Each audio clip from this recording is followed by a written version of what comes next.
Okay, I get it. You've heard about modes, but it all seems so confusing and overwhelming. Don't worry. In this video, I'm going to show you one scale shape that will enable you to play all of the modes right away. Let's get started.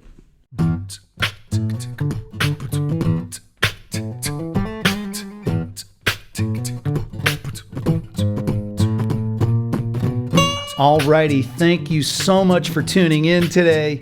I think you're really going to enjoy this lesson on modes. I think it's going to clear up any misunderstandings that you have and make it super simple. Before we get started, please go ahead, click that subscribe button, and also hit the notification bell. By doing so, you are helping me greatly. You're helping the channel, and you're going to be notified of all the new videos as I make them and upload them. Okay, so let's get started. Like, what are modes and why are you even curious about modes? Well, here's why.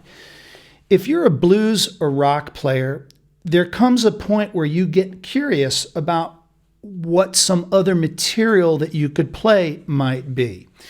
So many guitar magazines and guitar publications have picked up on that since the 70s and written countless overcomplicated articles about modes.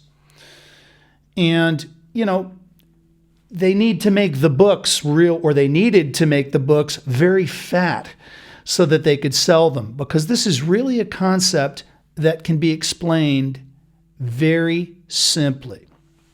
Okay, so let's go back to the pre-Bach era, way back, hundreds of years back. On a keyboard,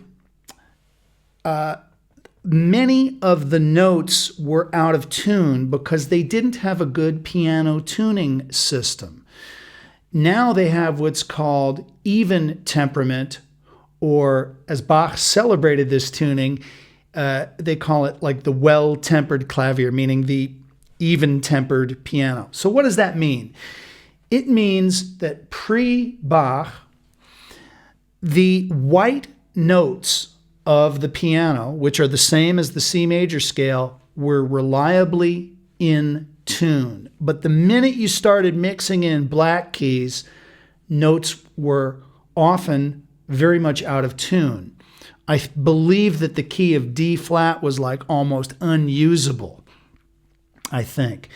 So let's look at this with just the white notes of the piano, but on the guitar. Okay, so the one shape that you will need is this C major scale shape, which I'm going to put on the screen. It's a 2-octave scale. I will play it for you slowly. You can follow along.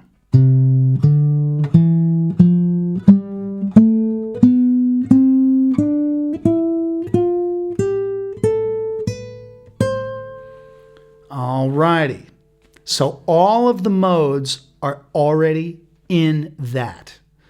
Okay, so why did I mention this about the keyboards? Well, imagine only having white notes in tune. So, you know, composers and musicians looked for different moods and different sounds that they could get. So you can actually do this on a keyboard. It would be great for you to do it on a keyboard, but if you were to, for example, honk on a low C and then just play the notes C up to C, up and down, C to shining C, you would hear the notes of C major or the Ionian mode. So imagine.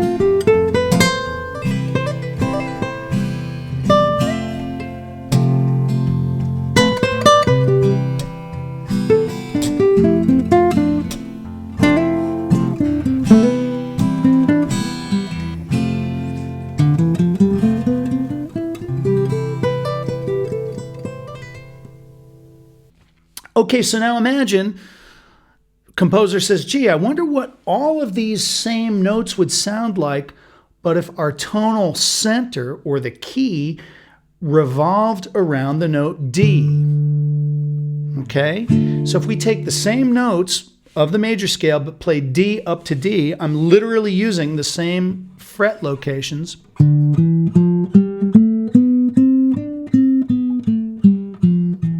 And imagine building a whole song or melody based on that. That's called the Dorian mode. Don't worry if you can't memorize the names yet. You will. Don't worry about that. 3.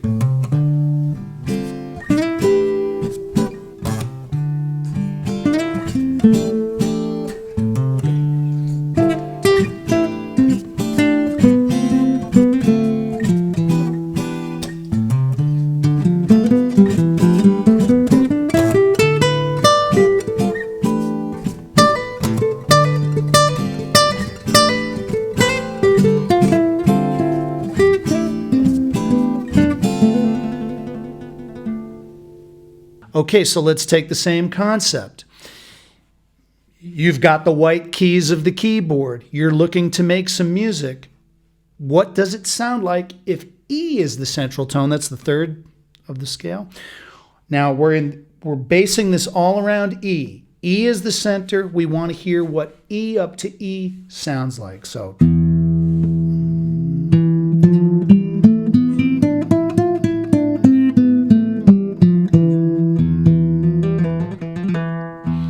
okay, that's called the Phrygian mode.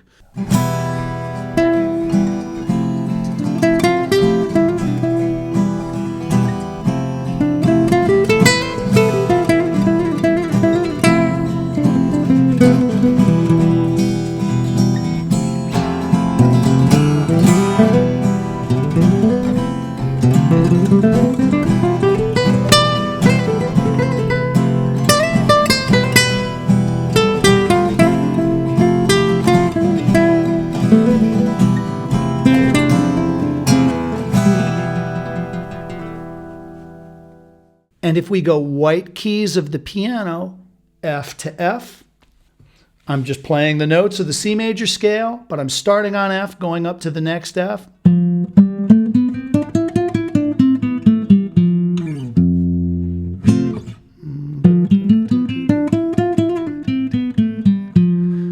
That's called the Lydian mode. Okay, so you see where we're going? We're stretching these white notes to see how creative we can get with each of them as a tonal center.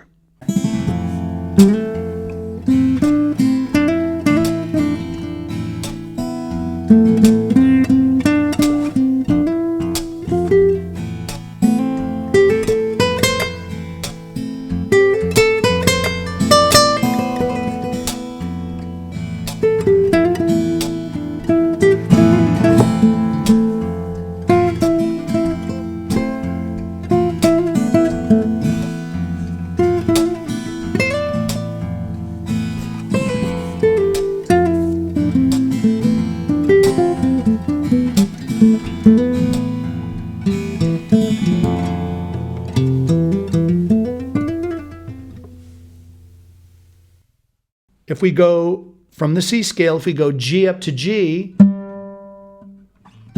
that's called the Mixolydian mode.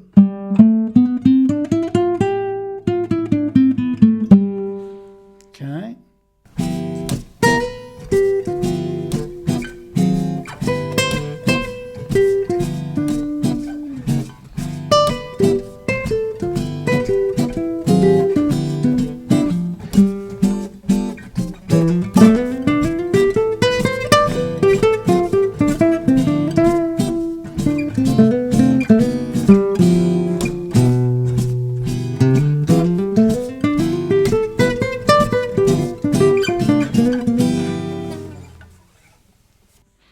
If we go A up to A,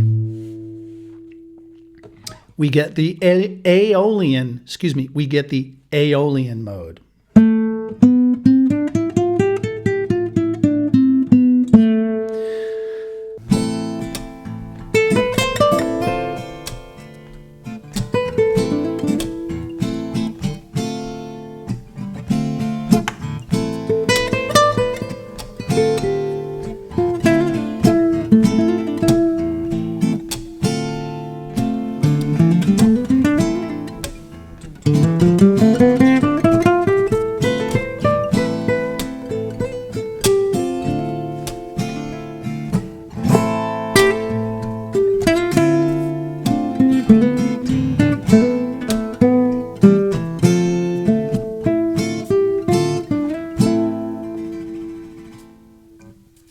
And then the last one, if we go B to B, and we have our tonal center as B, that's called the Locrian mode.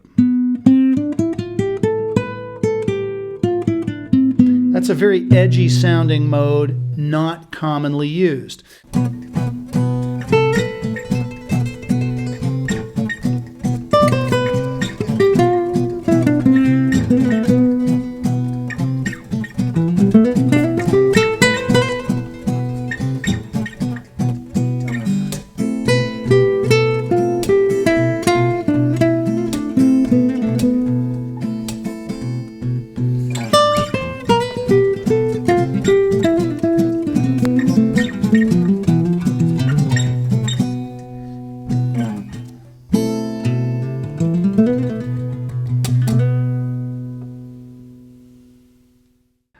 Alrighty, so there you have it. That's the modes. If you know this one scale shape, you can play all of the different modes and explore the sounds. I hope that you've enjoyed this lesson. I hope that it's cleared up any misunderstandings you might have had. And if you have any questions or comments, please leave a comment below. Don't forget to subscribe, hit that notification bell, and I look forward to seeing you at the next lesson. God bless.